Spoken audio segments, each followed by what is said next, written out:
Well, welcome back to the spot. Thanks for having me, Hugo. Yeah. Today, we have a very interesting topic that we're going to talk about. Absolutely. More of a chat, some informal, discussion revolving, it feels like everyone's favorite topic at the moment, Web3 and crypto in general, right? Yeah. And just to give you guys a little bit of a preface, I absolutely hate cryptocurrency. At some point in my life, I thought it shouldn't have existed, but I guess he's a boomer. Okay, Zoomer. Well, after reading this article, I must say it sparked a few ideas, and I think there are a lot of interesting things happening in the space. Yeah. And I think I might just change my mind. Yeah. But so the article Morg is referencing is introducing the 2022 State of Crypto report, which is done by A16Z, which I think is a subdivision of Andreessen Horowitz. How do you say it? Haven't a clue, but it doesn't really matter. We'll put it up on the screen. Everybody will see it right here. Power of editing. Boom. We'll also leave a link to the entire article in the description section. Excelente. Well. Thanks, bro. All right, let's kick it off, man. So it's a very quick article. I think it's not even 2 pages. Yeah. But I have a couple of thoughts that are going to just spring out of it, I think, which I would like to obviously pick your brain on as well. So just the first one, when they're talking about, so the heading is we're in the middle of the 4th price innovation cycle. So for me, this one hit home because, as you know, my biggest issue with any cryptocurrency or anything that's based on this digital Web3, to derive the value, right? And I feel like my biggest pet peeve is when people miss the difference between price and value. And that used to irritate me because I'd always ask people. Some people don't even know there's a difference. There's a big difference. So value, well, we can go down the rabbit hole, but what really irked me, and are we allowed to swear on our own podcast? I think we decide. Well, it fucking pisses me off. It fucking pisses me off when people say the value of crypto, let's say Bitcoin, is determined by demand and supply. In my head, the first thing I think is, dude, you're wrong because that's price. Price is determined by demand and supply. But after reading this, especially this part, I've started thinking a bit further, which is good. That's always how you learn. Like, just be humble sometimes. Yeah, and I think that's open-minded. Yeah, exactly. So the idea of supply and demand is a lot deeper than just that statement, especially to me. So on the demand side, if you're going to look at cycles specifically here that they're mentioning, what do you think drives crypto prices on the demand side? Am I wrong in thinking it's number one, you're anonymous when you trade with it? Number two, when you're in a marketplace, you can exchange for goods and services more quickly. Like if you're going to transfer R1 billion into crypto, yeah, exactly. It should be much quicker. What else would it be then? But are you talking about what the actual value propositions that crypto bring in, or? No, I want to understand where the demand comes from. Why do people buy crypto? Other than let's take out the noise. Let's forget about the guys who are like, I'm buying it because it's going up. The momentum investors. Yeah, exactly. The momentum investors, I'd say. Let's give them some respect. like why do people buy these things? Well, these coins? I think a good point, even in this article, that leads to that is how they say that prices are a hook, right? Yes. And that prices are usually a lagging indicator, right? Yes, correct. Of performance in most industries. And that's why I found this very interesting, the way they looked at it, that they see it as, in crypto, it's a leading indicator, right? So that made a lot of sense to me because at the end of the day, if you, I know some guys who are really deep into the tech and they really believe in the value that Web3 and crypto can offer. But a lot of the people who have cryptocurrency have no idea even what a blockchain is, right? So if I'm realistic, mostly I do see people going after the huge gains they could get or the potential of huge gains without actually looking at any of the fundamentals. Yeah. So I do think price, if something like, take sheep for instance, right? Yeah. Everyone was talking about sheep. Before that, no one knew what it was, right? Sheep, yeah. Oh. You got me there. Especially a boomer I'm talking to. Shiba, right? Yeah, okay, got you. Shiba Inu, right? Because of the crazy returns it was generating, that's why I know majority of the people that I spoke to got into it because it was the potential of getting crazy gains. So right. I don't think a lot of thought sometimes goes into it. Yeah. So I think just on that, the price innovation cycle loop, whatever they call it, right? That's basically what you explained now, right? So and that we're during the middle of the fourth price innovation cycle. Yeah, meaning that, what exactly does that mean? Just break it down for the boomer, please. Okay, because I have a question on that specifically. Yeah, so how they look at it, right? So as I mentioned that prices are usually a lagging indicator in some industries, and in crypto they believe it's a leading indicator, right? So they believe prices are a hook, right? The numbers drive the interest, which is what I was alluding to just now, which then drives ideas and activity in the space. There's funding that comes into the space, which in turn then drives innovation, right? You're right. And this is this feedback loop, as they say, they call the price innovation cycle. And they believe, and I like the way they look at it, that this has been the engine that has really, propelled crypto through all these waves since Bitcoin in 2009. And that's really, if we'll probably pop this up there on the cycle, you can see price leads to interest, leads to new ideas. And then these startups and projects, which is really the innovation part. Right. Leads back into price and price increase. Okay, but that extends into other products, such as if you look at the Ethereum, whatever Ethereum produces, right? So you have your NFTs. There's a lot of DeFi that comes out of that. So that's different. I'd like to touch on that afterwards.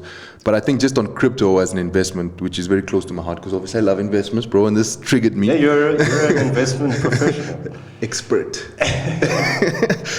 So what I wanted to ask was, you mentioned that there's a lot of dry interest, and I will define dry interest as in people were just interested in the fact that this thing is going up, so I'm going to invest. So it's like FOMO, basically, fear of missing out, right? And that creates like this momentum effect. In like academia, that's what we call it, momentum effect. So people buying stocks that keep going up, and I mean, it's actually been proven to be an effective investment style.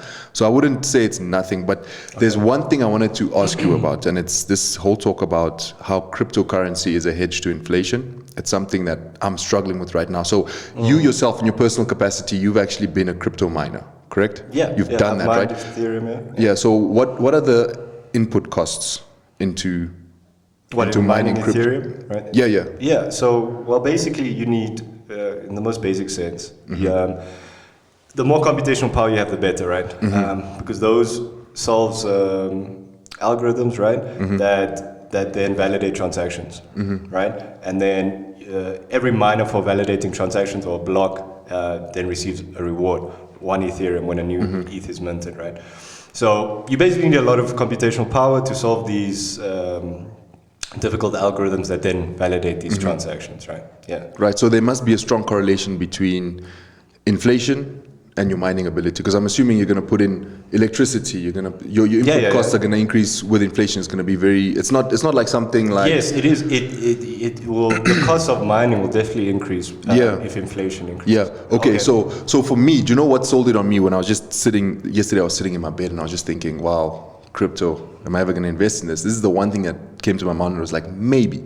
And it's basically, if inflation comes to fruition, and let's say it's what we're experiencing now, even it remains constant, and maybe it's exacerbated because obviously now, I don't know if you saw Biden even, not Biden, the American government actually, well, it was actually Biden, it was an executive decision, but they're reducing student loan and all of these things all of these things are inflationary. So we are expecting inflation in the developed world and even in our emerging market to increase. So if you take that as an assumption of something that's going to happen, it's probably going to become worse, right? We're just assuming that.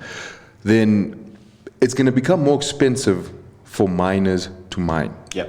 Right. So what would be interesting is to see where that equilibrium price comes in, where in which it is still fruitful to mine, meaning the price needs to still, it needs to basically provide. It needs to be profitable. Yeah, it needs to benefit the miner, right? Yeah. Otherwise, no one's going to go into the crypto mining. Exactly. So I think now, where we're at right now, this is a nexus. We're going to see whether this is the real thing or not. But I think, so an important distinction on that is that not all cryptocurrencies are mineable, right? So that's what you call, so there's proof of work. And proof of stake. Yes. And proof of work is like Bitcoin. Ethereum as well was a proof of work protocol, but it's changing over now to proof of stake, which doesn't involve mining. Yeah. So I think the idea of inflationary pressures, which would increase, the cost of electricity, etc. It would have an impact on Bitcoin miners for sure. But like I said, some cryptocurrencies like Ethereum aren't going to be reliant on miners in the near future. Yeah, but that's another weird thing for me, right? So you get these two types of, obviously these are just assumptions from my side. I'm not an expert in this specifically, but what I picked up on, well, you've put your money into it, so so dude. it was peer pressure. Right, so I think what I wanted to say was I see two different parts for these cryptos. You have like your Bitcoin type, which I think is a good replacement for money. And then Ethereum, it's something else because you have Ethereum is a one of my friends actually has a good analogy on this, that you can look at the Ethereum protocol, since you can build applications on top of their protocol, right, which you can't do with Bitcoin, right? It's really like, and all these layer 2 cryptocurrencies, it's the race of, which protocol is going to win. So imagine, so the internet has a protocol, right? So imagine you could have invested in the protocol of the internet. Yes. Right? Yes. Yes. And really how I see there's still a lot of value to be unlocked, and I don't think we're there at all. I think we're somewhere around, maybe not even around the .com bubble, right, in terms of this innovation cycle.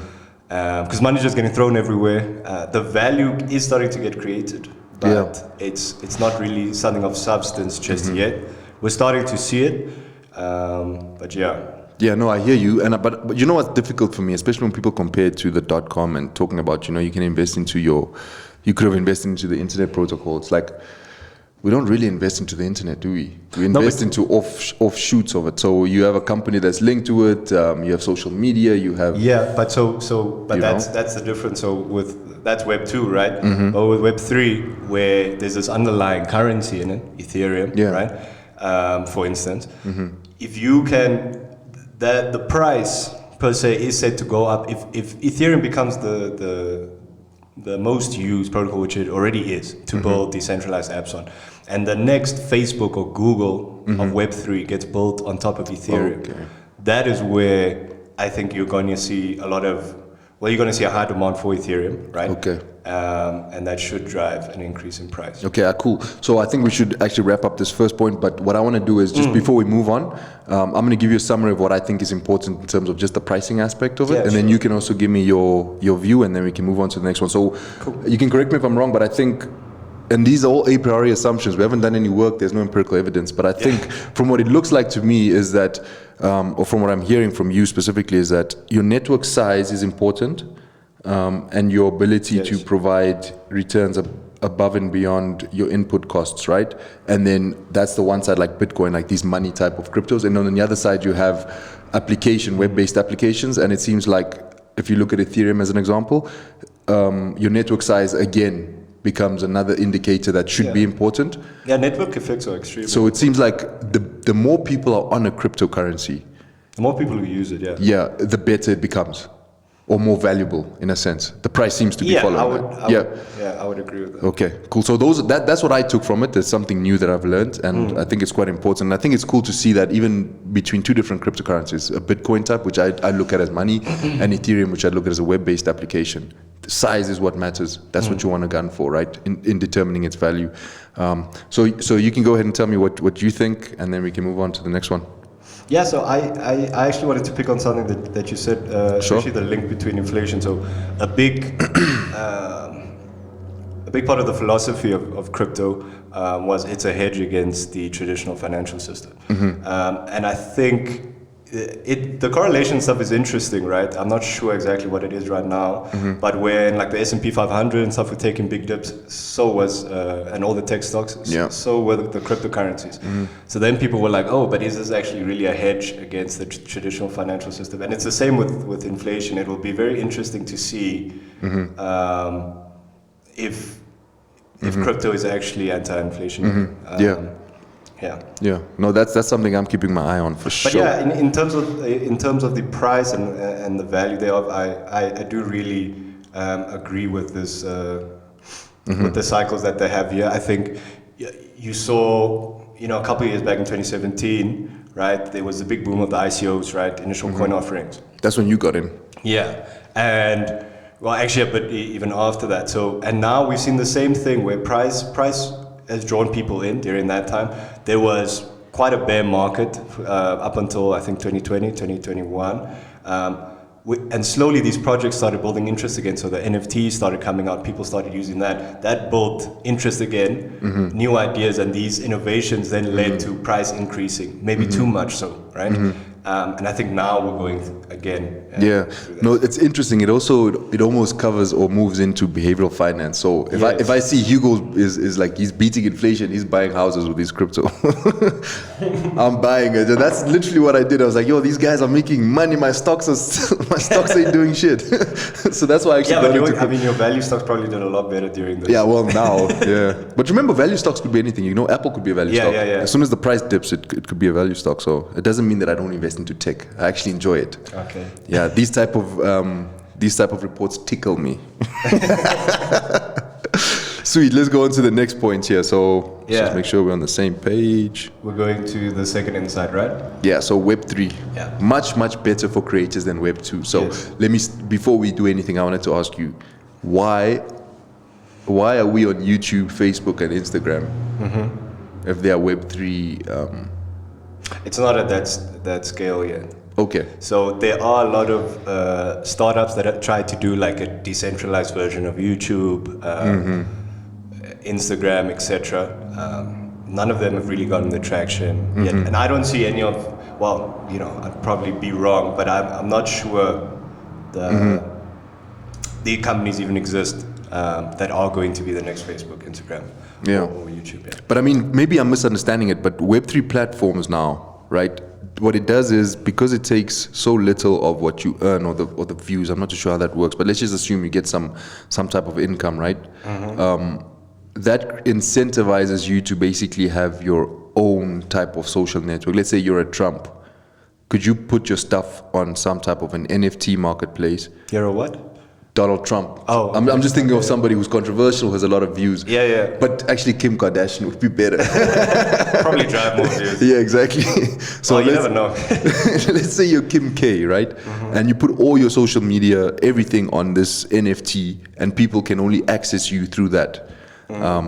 Is that what they mean by a decentralized system that's away from Instagram, Facebook, blah, blah, blah? Or is it something like OnlyFans? What exactly? Because this is something I'm out of my depths. I don't understand what it is. It's also not something that I'm particularly educated in. But basically, if you take some basic examples, right, and I think they use some here. So the title here is Web3 is much better for creators than Web2. And that's really the question you're posing, is like, how? You know, why? Yeah. So what they mention in here, and I think, I'm not sure what they mean by take rates across Facebook or Instagram. I think it's usually like your transaction fee. Like I think with Facebook and Instagram, if you post anything on there, it's technically theirs, right? Yes. So, Yes. And that, I think, is what they mean with the take rate. So then if you look at a NFT marketplace like OpenSea, they charge 2.5%, right? That's crazy. And so, and this is the big comparison that they try to draw here, right? Where they say NFTs offer creators a whole new way to monetize directly with their fans, right? Yeah. So, and if you look at NFT payouts last year, which was crazy, 3.9 billion to about 22k creators, which averaged 174k per creator. Spotify paid out 7 billion, right? But per artist, it was like $600, right? So they're saying per capita, if these continue to grow, people will slowly start moving towards it because you're earning more of what you're creating, right? Yeah. Where really with Facebook and Instagram, without the creators on there, they don't have anything, but they're also earning off of the creators. That's interesting because it's basically the idea of incentive driving behavior. So it's going to happen. If you're going to make more money, like that's a lot more money. Your margins are going to be like worlds apart. You're definitely going to move. So, and I understand you said that the market is not at that level of scalability yet. But so how? I mean, like we're looking at NFTs right now. Like NFTs are amazing. It's actually, you know,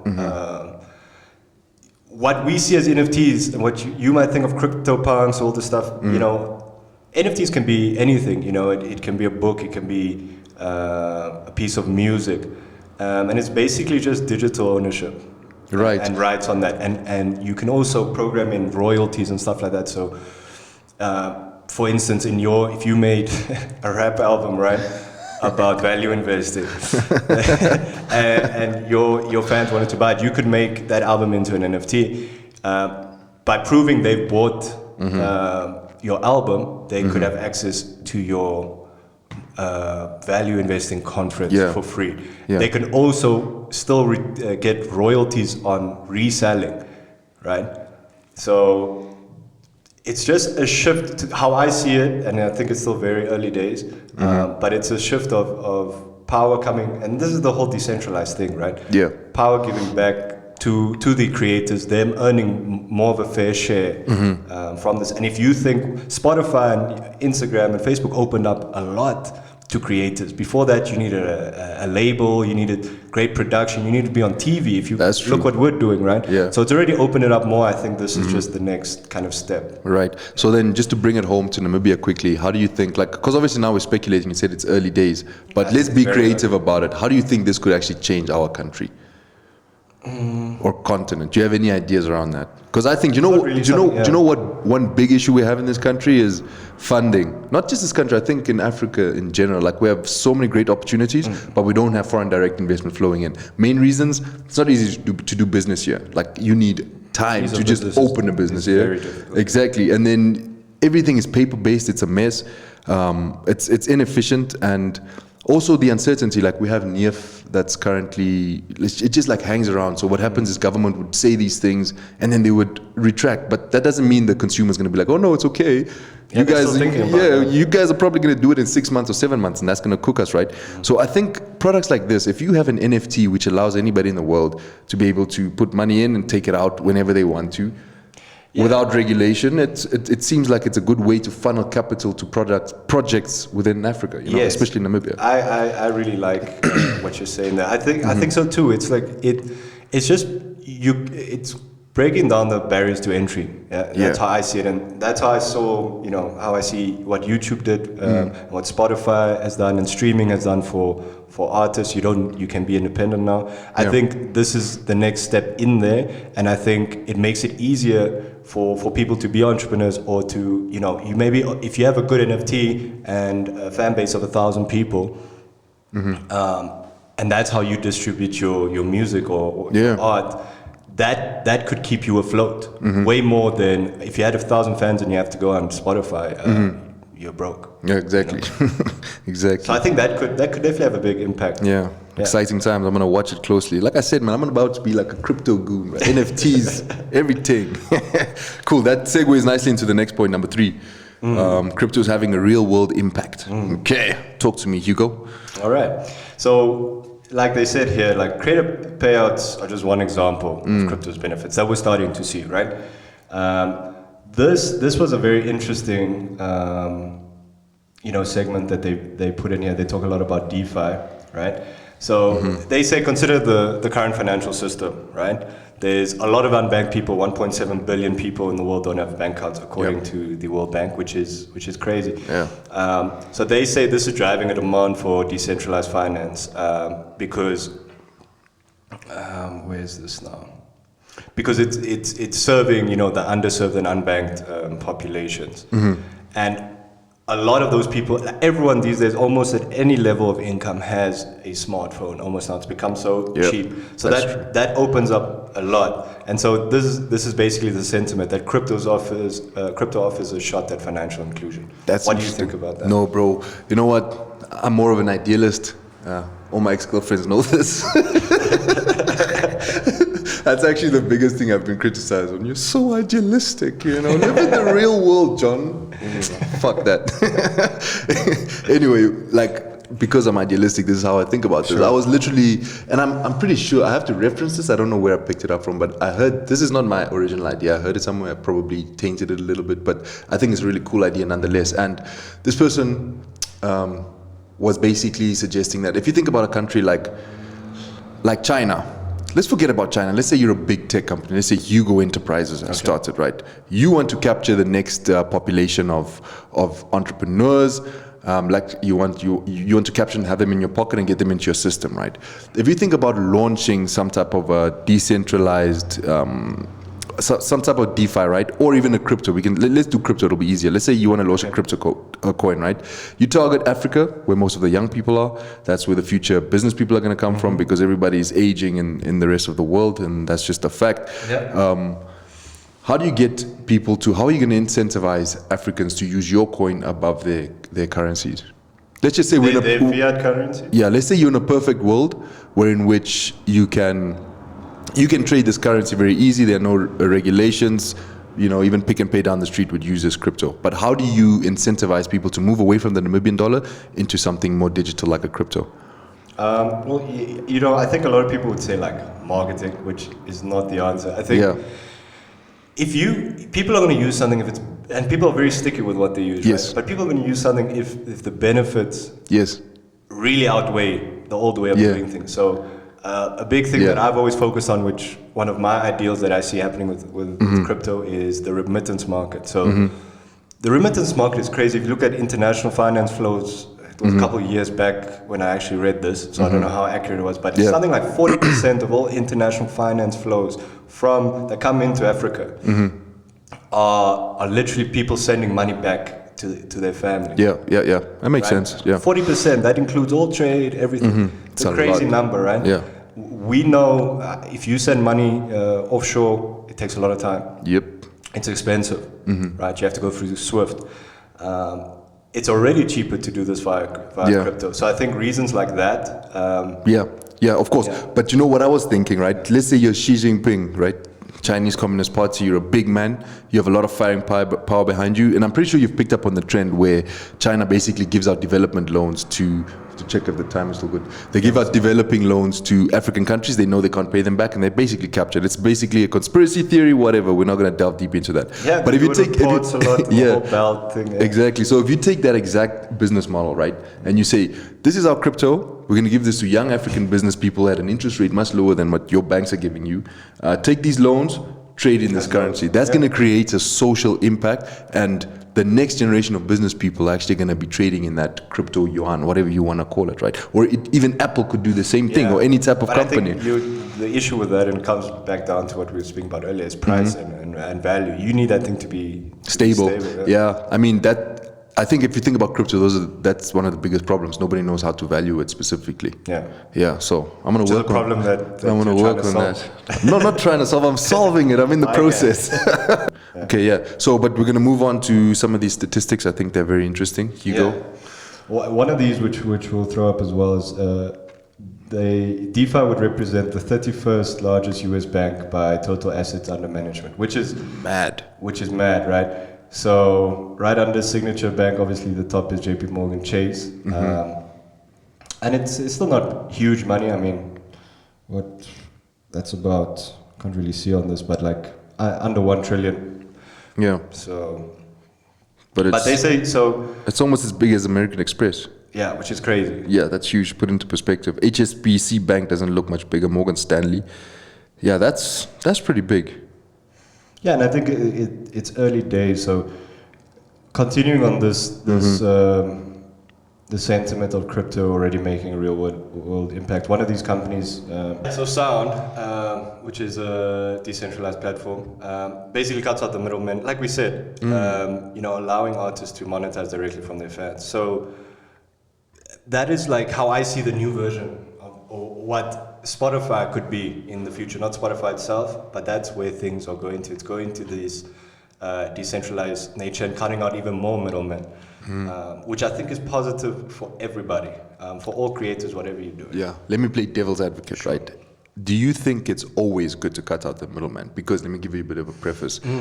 If you look at the financial industry, we have a regulator, and let's go to stockbroking. You have your stockbroker. The stockbroker is licensed to directly work on the stock exchange, and then you have customers who are asset managers, individuals, blah, blah, blah. They would then purchase stocks or anything that's listed on the exchange through the stockbroker, and then they would ensure that regulations complied by between the two as the middleman. So in that sense, to me, it doesn't seem like a good idea to actually take out that middleman and have people to be. I think you have a point. I think it's case specific. Yeah. There are a lot of middlemen in industries are rent seeking, right? So that is the type of middleman you want to cut out. Yeah. Not necessarily like in the example you just used. I think that Regulation. makes a lot of sense. Yeah. Okay, cool. On to the next one. Yeah. Ethereum is the clear leader, but faces competition. Yeah. Damn, look at this graph, bro. That is a Mazzolini. What is measured? Days since first commit and monthly active developers. Yeah. Yeah, so Ethereum has the most active development community, and that's why I'm bullish on them creating or the next super app to come out of the Ethereum protocol for Web3, I think. Right. So just to segue it or to link it or dovetail it would be the better word with what we've been saying. So how you're thinking is that because there's so much interest and potential through Ethereum, this is the platform that will be receiving most of the attention and most of the users, and that's why it should be good. Yeah, well, I think it's a bit more simpler in my mind. You know, in my mind, literally, the more people you have working on trying to create value, like they have more than 4,000 monthly active developers, right? Yeah. The more people, I believe someone's gonna get it right, and they're gonna build something that produces immense value that we can't maybe think about even right now. Yeah. That is going to skyrocket the industry. Like the next Instagram or Facebook or Google of Web3, I think it's pretty likely it's going to be built either on Ethereum, maybe Solana. But so the thing that I'm wrestling with, I would say, is then I wouldn't want to look at Ethereum as an investment. Then I would rather be looking at what's coming out of Ethereum. Yes. So, but see, that's the interesting space. So I think someone compared, they said Bitcoin is currency, right? But they see all these other, especially the smart contract platforms as securities, right? And I think it is difficult because people see it as investing, right? It's almost like I'm investing in the company of Ethereum, which it's not necessarily that's not really what you're doing. Yeah. And it's a lot different than a company. Yeah. But I think and you can tell me what you think about this, but I think what determines the value of a currency, would you say, in general? So it's basically, firstly, it's government. You need to see if it's a really good government, because that means it's proper legal tenure. It's not going to be like Zimbabwe that's just going to go into hyperinflation. So you want to make sure that the government doesn't have a bad track record of weakening the currency. And secondly, the goods and services that the country sells. So you remember, if you want to buy anything in America, you have to go give them American dollars. In fact, if you want to buy any commodity, you have to give them American dollars for that, right? So and that determines its price. Yeah, but some of them are pegged, like the Namibian dollar is pegged to South African rand. But so if you take that exactly, right, you can look at the protocol of Ethereum, right? So you already know there's no monetary policy. There's no, you don't have to worry about. You're basically the same way you said you'd look at the government to see how reputable they are. You would look into the code of Ethereum and how they plan. Basically what the monetary policy of the coin is, right? And then, like you said, what brings value to a currency is the goods and services produced in that currency, because then people want to exchange for those goods and services. So if my application that I build on Ethereum, you're going to need Ethereum to interact with my application, and that should drive I hear you. That's a light bulb moment, So you would then, but that's also pretty much dependent on, let's say the developers then force you to use Ethereum on whatever platform it is, right? Yeah, well, they don't force you. They do force you, but if you build on Ethereum, you're gonna have to use Ethereum. To transact on. Okay, so let's just say hypothetically, and I could be completely wrong here. I think I am. If I create, let's do something simple, an online shop, and somebody wants to come buy this stuff. Let's say I'm selling something as good as gold, whatever, right? I can't think of a product now. And it's built on the Ethereum structure. Would it mean that this product has to be purchased through Ethereum. So I can't come there with US dollars. It's going to be converted into Ethereum. Well, what's your product? Because it depends. If you need to look at decentralized applications, so you might be paying like for advertising or something on let's say Web3's Instagram, right, or Facebook, right? That would be in Ethereum. Because it's on the Ethereum blockchain. Okay. Yeah. Well, that makes it completely different. Okay, cool. That's something you almost changed my mind there. Very close. But let's run through some of these graphs as well. Transactions, fees paid by users. What's happening with Ethereum? Why is it so much? 7-day average of $15 million. Dollars. Damn. Yeah, so really, if you're in the crypto industry even just a little bit, you know about the high gas fees, which is basically transaction fees, right? And this kind of led rise to, all these other protocols that people are talking about, like Solana, Polygon, Avalanche, etc. Because they saw a gap.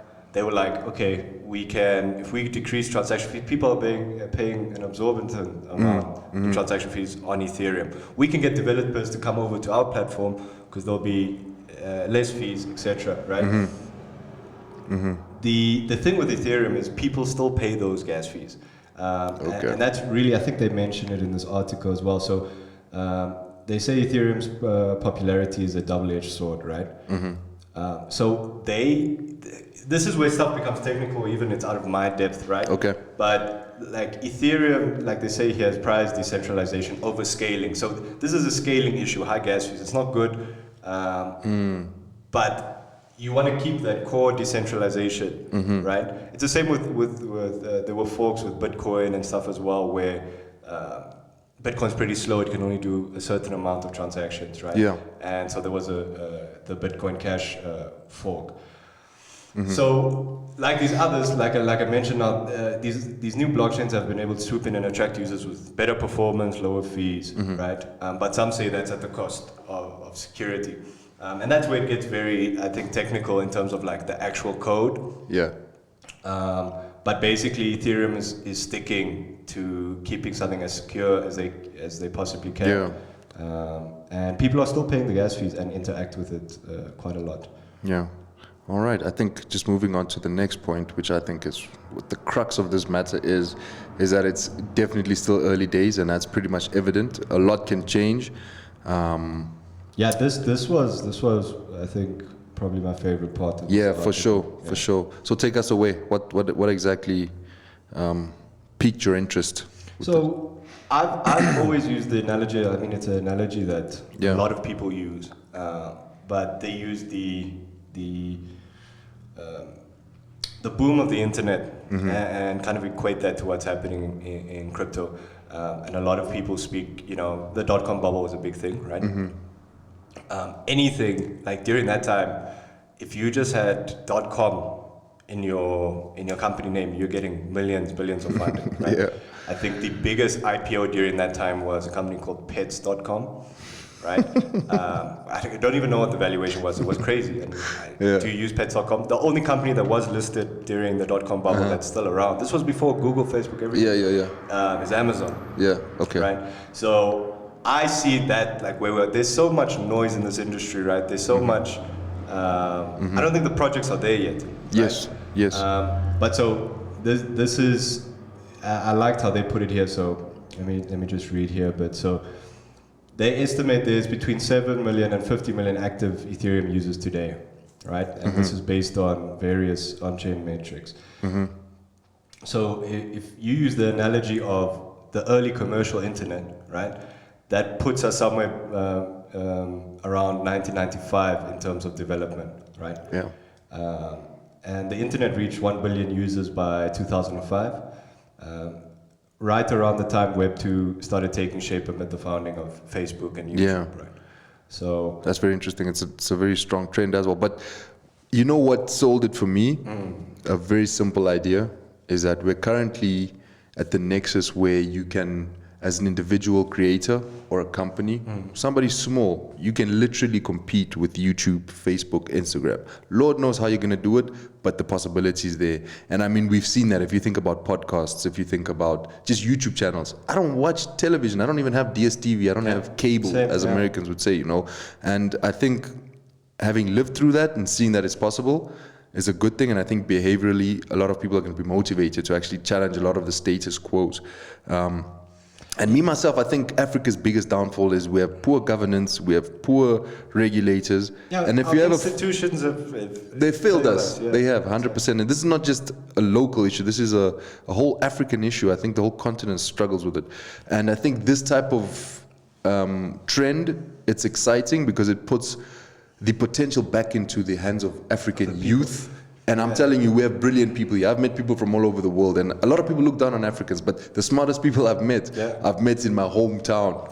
Windhoek, Namibia, and I was like, wow, this guy, you have so much potential. And that makes me excited because we can literally scale that and compete. And I think it'll be a good thing for Namibia to compete with, the rest of the world as well. 100%. And I think, but that's really part of the core philosophy and why people are so passionate about crypto and why it can seem a bit cultish sometimes. Yes. It has this beauty and this romantic story of giving power back to the people, right? Decentralized, not relying on your financial institutions, especially here. I mean, one of the big reasons what happened in Zimbabwe, was, very bad monetary policy, and basically people not knowing what the hell they're doing, right?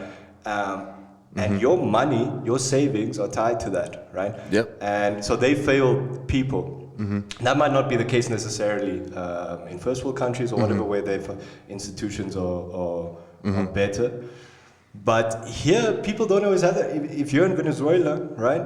Yeah. You're better off, buying some Ethereum, buying some Bitcoin. No, big facts, man. So I think it's very early. I think I like the philosophy of decentralize and putting power back in the hands of the people, whether that's creating, whether that's even just in savings. I think it's cool. It's creating a culture of innovation. But I think how I'm going to leave it is, this is all great, it's rosy. Yeah. But there's one thing I need to always remind myself of, and I'm happy to extend that to you. But that is, if you want to innovate, I don't think it's possible to just innovate out of the blue. What you need to do is you need to stick very closely to first principles. If you think about academia, if you're doing a master's or PhD thesis, you can't just go in there with no literature review, and you need to explain what other people have been doing, what's in the market, why are you different, and then after you've mastered those first principles, I would say, then you can start delving on the edges of that, where it's the unknown, where we can start experimenting, and that's where you grow the culture, you're moving it forward, and I think we need to start adopting that a bit more, because a lot of people just want to innovate, but we have to look at, financial first principles. And what I like about this, and what I like about you specifically, is that you do understand, because you studied economics, that money is just a medium of exchange. And what we're currently seeing is the potential for that medium of exchange to be more efficient. And I think we have some pricing issues. You could call them teething issues if you want. But I think long term, this is definitely something that'll stay. And it's an exciting time. Yeah. I fully agree with that. And I would just add one thing to that, is that it's not just a medium of exchange. Well, what we're talking about here is also Web3, right? Yes. It's a huge role in that. Yes. But we're talking about decentralized apps, decentralized organizations.